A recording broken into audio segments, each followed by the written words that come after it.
Hello, everyone, and welcome to another episode of Tell Your Story. I'm your host, Todd Nesloni, the Director of Culture and Strategic Leadership at TEPSA. And each episode, I look to bring you a different guest who has encouraged, inspired, or challenged me in one way or another and bring them on to share some of their story in hopes that it inspires you to share some of yours.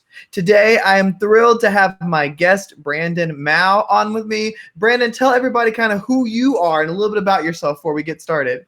Hi, thank you for having me. My name is Brandon Mouw.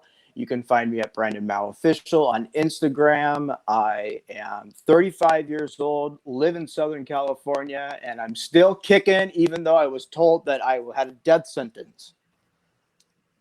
That's right. And we're going to get to chat about some of that today. And I'm excited to kind of just learn more about you and your story. But before we jump into that side, tell me a little bit about when you were growing up, what did you want to be when you were growing up? And then how did that parlay over into what you do now for a living? So I grew up on a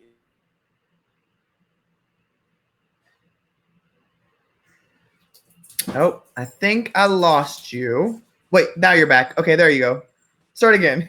Okay, can you hear me now? Yes. And right when I say yes, I lost you again. Oh, there we are again. Okay. For whatever reason, when I talk, you are coming through fine. Then the moment you talk is when it freezes. But let's try again. Now I can see you clear and everything. Okay, let's try. Are we good now? Yes. Okay. So I grew up on a chicken ranch here in Southern California. And my entire life's goal and dream was to take over the chicken ranch. It's what my family had done for generations. And that's what I was going to do until bird disease came through and the government came in and destroyed all of our chickens and all of our business was taken away. And so I had to find another path at the age of 21 and figure out what to do. So I went and became a teacher, and then I went to law school, and then I ran into all of my health problems as a type 1 diabetic. And that's what kind of led me to where I'm at now, to bring awareness to chronic illness, to transplantation, and type 1 diabetes. Well, Brandon, let's start with the type 1 diabetes. I'd love to kind of dive into that some more. And so type 1 diabetes isn't something that everybody is born with. So when did you find out you had diabetes? At the age of 3. Oh, really? And so when Yeah. did it become something because like I know that when people have different kind of issues like this, they all affect everybody differently. And so what was your path into learning how to live with diabetes? So I didn't remember or know a life without it, because at the age of 3 or before the age of 3, you don't really remember anything. Right. And so it was kind of like that was my life. I was not a victim of it. I didn't look at myself differently. I just had things that I had to take care of. I had to take my insulin. I had to test my blood. I had to eat right. And I was able to live the most normal life possible. And you wouldn't even know that I was sick unless you saw me with a low blood sugar or unless you saw me taking insulin injection. And so that was kind of just my life. I just lived it like a normal person.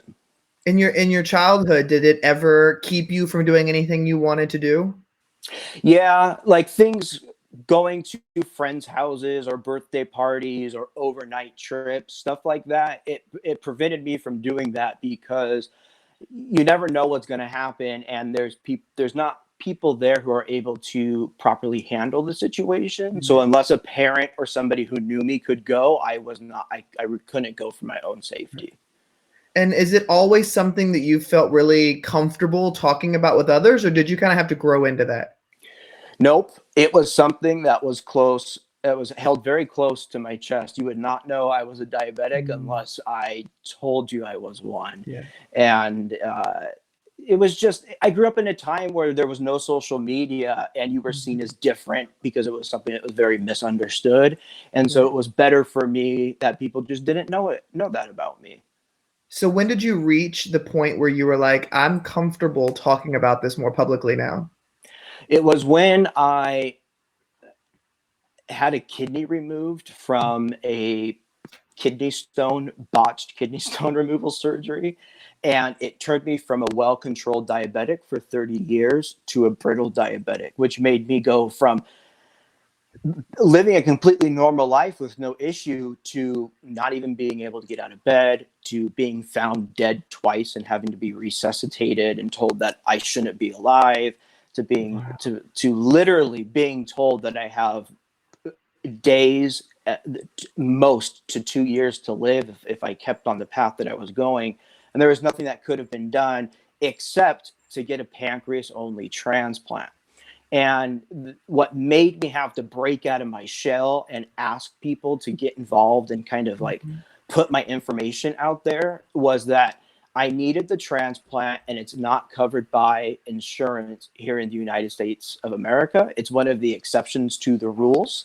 Mhm. A pancreas only transplant is covered only if the insurance plan chooses to cover it, and very few of them do. And so Right. if I didn't come up with $250,000 cash up front, I wouldn't be able to receive the life-saving surgery I needed. So I had to make everything public, like, or tell friends and family, and Mhm. the information kind of spread that, hey, here's what's going on. I've been dealing with this my entire life. It might Mhm. look good on the outside, but I'm dying Mhm. internally and I need Mhm. your help. And so that's kind of what like flipped it for me. And I want to backtrack a little bit. So you said that you had kidney stones and there was a botched procedure to remove those, and that's what kind of led to things being escalated really quickly. Yes. So tell me a little about what happened there. Because I mean, had you had kidney stones before? Was this like a normal thing for you? Yeah, so I never had a kidney stone before. I never had surgery before. I'd never been hospitalized before for any reason, except the time I was diagnosed as a diabetic at the age of Right. 3. So here I am, I'm in my late 20s, and all of a sudden I have this pain in my left side. And I'm like, oh, what the heck? Must have been from hiking or Mhm. working out. At the time I was going to law school, I was like, maybe it was from sitting too much. And I kind of just let it go for a while. And as a diabetic, you're just kind of used to, or you have a higher pain tolerance because of how Mhm. much your body goes through all the ups and downs. And by the time it was so bad that I couldn't uh, like stand up without falling over with my blood sugar being normal, like I looked like I was a zombie. I Wow. went to the hospital because I thought I was waiting for urgent care to open, and I'm like, Mhm. I can't wait, I have to do something.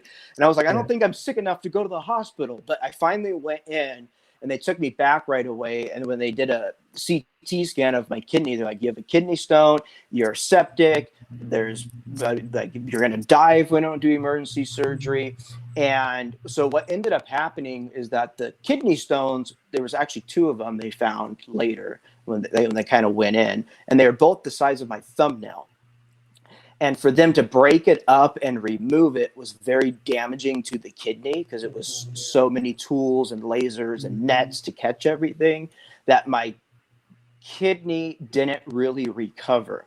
Right. And when I went to a different nephrologist, a kidney surgeon, it was stated that had it been done differently or broken up into different surgeries, the scar Right. tissue most likely would not have formed.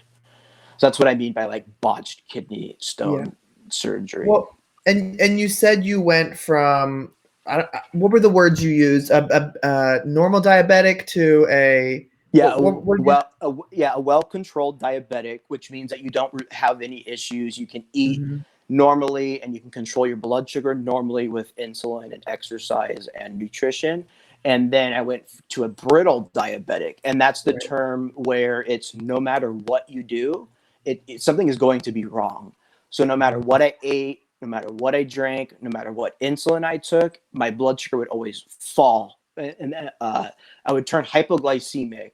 When everybody's saying, "Oh, I'm getting hypoglycemic. I need to eat something." You Right. get that feeling of lightheadedness, of like your lips start tingling and stuff like that. Mhm. And I had it to the point where I would be talking just like this, and I would just zone out, and then I would just fall over because Wow. my apparently this is the theory is that the kidneys, everything's processed through the kidney, the insulin is, and once the food is digested in the stomach, it turns it Mhm. into the sugar molecules that the insulin has to attach to, and that all has to go through the kidney. So because I had one messed up kidney that was eventually removed, and I had one left that was taking all the force and doing everything. Mhm. It just wasn't functioning correctly, so the Right. insulin couldn't attach to the sugar in my blood and deliver it correctly. And so it would be one of those games where if I just had extra insulin running through my body, I would pass out and would need to be found by somebody, or it was that I wouldn't give myself enough insulin and my body would digest the food correctly, then my blood sugar would be sky high. And there was no happy medium. There was no way of controlling it. And so that's what the brittleness means. So, and how does all that affect your pancreas?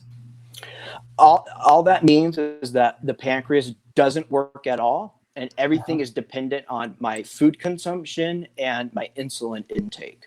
So basically, the insulin controls what the pancreas would do. You're just mimicking it by guessing and trying to help the body uh, deliver the sugar molecules and the carbohydrates throughout the body as it's needed. And so you talked about how that there came that breaking point where you finally knew that you needed to be more public about this because there was no other way forward for you. And so when you did first begin sharing your story publicly, was it terrifying, and what was the immediate reaction from people when you told them? So it was very terrifying for me personally, as somebody who kind of kept that Right. not private and like, oh, I'm ashamed for people to know. It was Mhm. more like I was a successful individual and this was a weakness that it was better for people not to know about me. I didn't Yeah. want to have that, oh, um, he's a diabetic. You have to be careful. You know what I mean? Right. Right. That's not bring cake in the office. Like I didn't want that. I wanted to prevent Mhm. that at all costs. And so kind of like being public about it opens you up to this idea of vulnerability, and you don't know how people are going to react, and you can't there's an element that you can't control, and that was really hard for me at first Mhm. because I didn't know what was going to happen.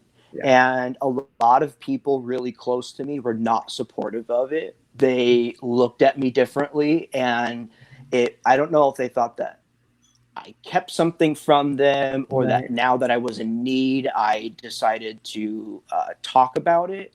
But Mhm. it was the best thing that happened to me, because by opening up about that, it allowed me to share my story with a lot of people, and it also saved my life. So there are good and bad sides to it, but it Mhm. was the best thing that I absolutely could have ever done.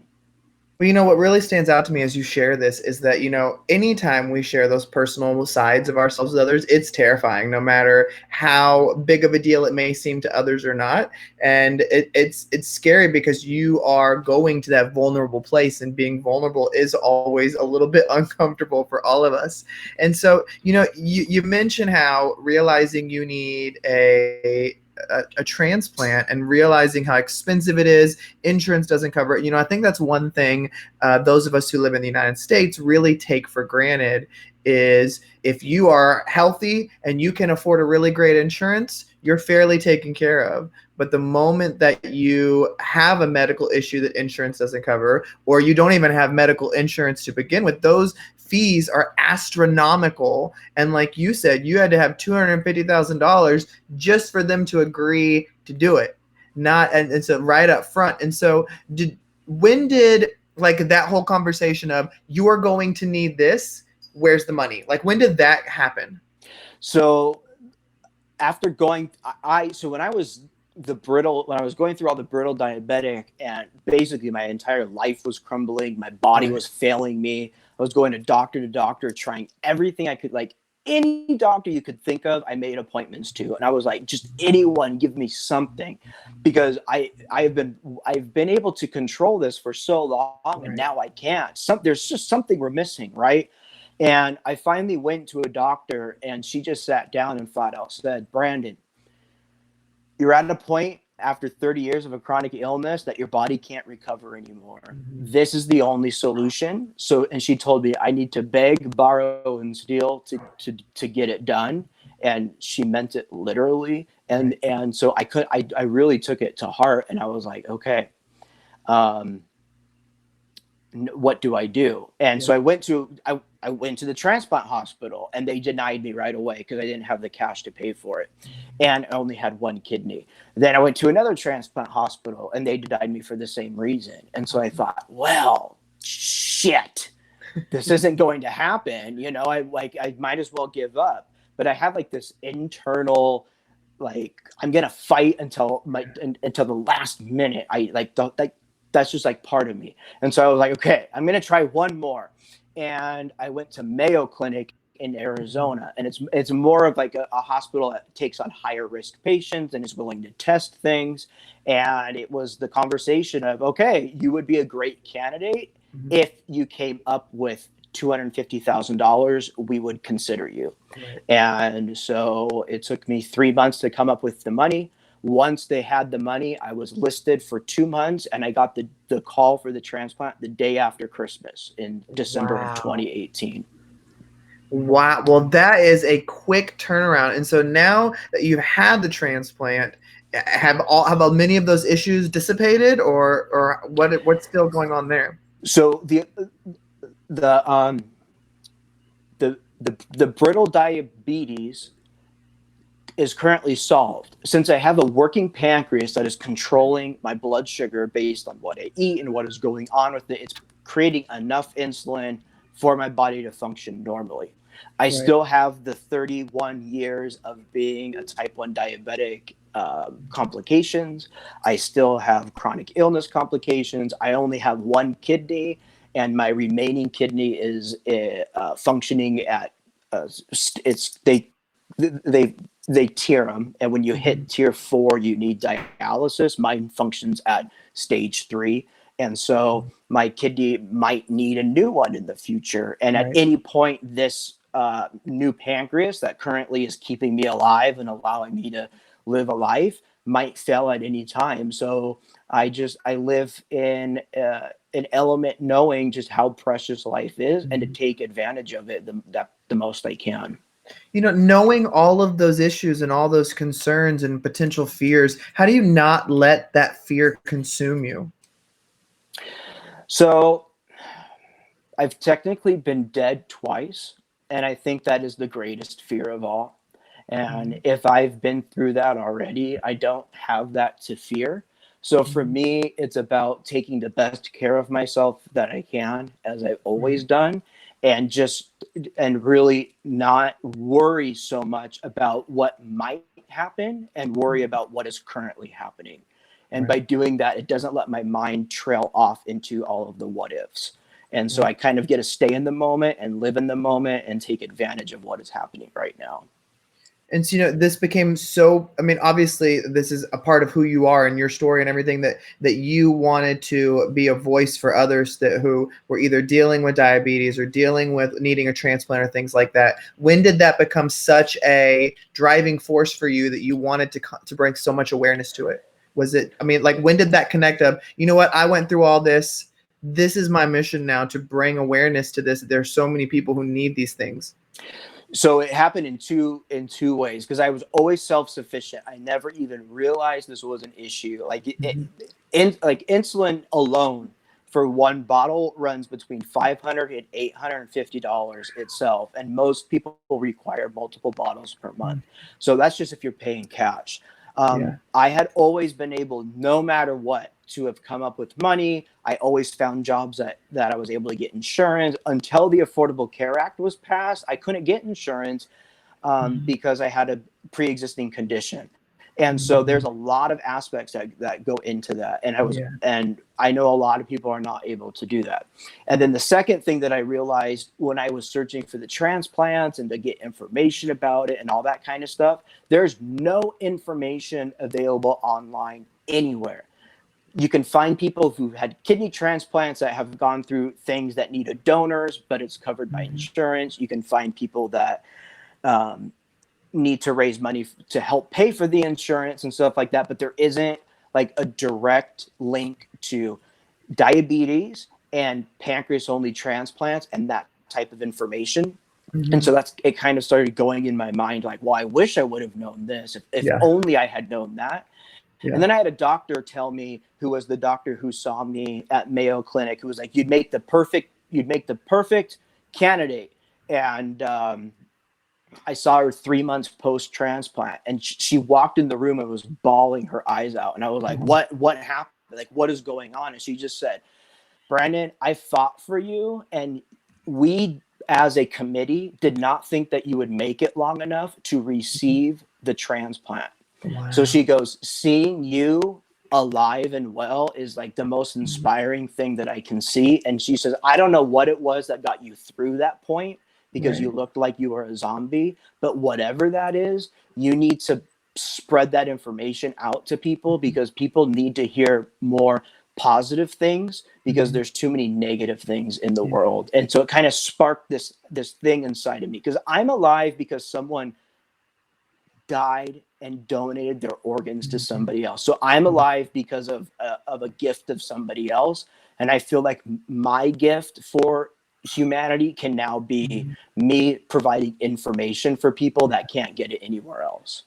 And I think the part of your story that is also really powerful is the fact that people can hear all the time the importance of donating your organs if you were to pass or things like that. But when you actually meet people who have been saved by that act of kindness, I think it takes on a whole nother level of why that is so important to people. Well, Brandon, you are an inspiration, and one question I always love to end all of these conversations on is I believe there's things that we just hold really personal and dear to our hearts and are who we are. And so for those who are listening or watching today, if they were to walk away with one thing, what would your one thing be? You are alive for a reason. You're Mhm. put here for a reason, and you're alive for a reason. And so don't take life for granted. I love that. Well, Brandon, your story is incredible. I'm so happy that you are out there sharing it and bringing awareness to this. It is so needed and important. And I appreciate you for coming on Tell Your Story today. Thank you so much for having me.